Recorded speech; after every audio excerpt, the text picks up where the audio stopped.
Hey guys! Florida ட்ரிப்போட டே 3 வந்து பார்த்தீங்கன்னா, எங்க ஹோட்டல் பக்கத்தில ஓல்ட் டவுன் அப்படின்னு சொல்லிட்டு ஒரு இடம் இருந்தது. இதுவும் வந்து பார்த்தீங்கன்னா, கொஞ்சம் ஃபன் ஸ்பாட் மாரி தான். நெறைய கேம்ஸு அது இல்லாம ஷாப்ஸ் இந்த மாரிலாம் இருந்தது.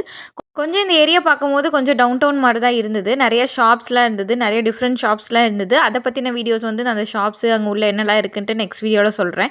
இன்னைக்கு வந்து நான் நெறைய அந்த கேம்ஸ் இதெல்லாம் தான் காமிச்சிருக்கேன். நெறைய டிஃப்ரெண்ட்டான கேம்ஸ்லாம் இருந்தது.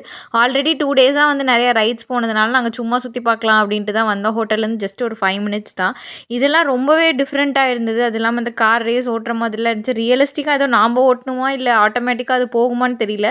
பட் பார்க்கும்போது நெறைய பேர் வந்து அவங்களே அட்ஜஸ்ட் பண்ணிட்டு, இது பண்ணிட்டு போற மாரி தான் இருந்தது. சரி ட்ரை பண்ணலாமான்னு யோசிச்சோம். அப்புறம் எதுக்கு ரிஸ்க் அப்படின்னு சொல்லிட்டு விட்டுட்டேன். அது இல்லாம நெறைய கேம்ஸ் இருந்தது. இந்த பிளேஸ்க்கு பார்த்தீங்கன்னா, என்ட்ரிலாம் ஃப்ரீ தான். நம்ம ஏதாவது கேம் விளையாடணும் அப்படின்னு யோசிச்சோம். எதா ரைட் போணும் அப்படின்னா, நம்ம இந்த டிக்கெட் எடுத்து போணும். இந்த ஜெயின்ட் வீல் மாரி இருந்ததுல தான் நான் போணும்னு ஆசைப்பட்டு வந்தேன். பட் அது வந்து க்ளோஸ்டு போல. நைட் டைம்ல அந்த ஜெயின்ட் வீல் வந்து டிஃப்ரெண்ட் கலர்ஸ்ல பார்க்கும்போது ரொம்பவே சூப்பரா இருந்தது.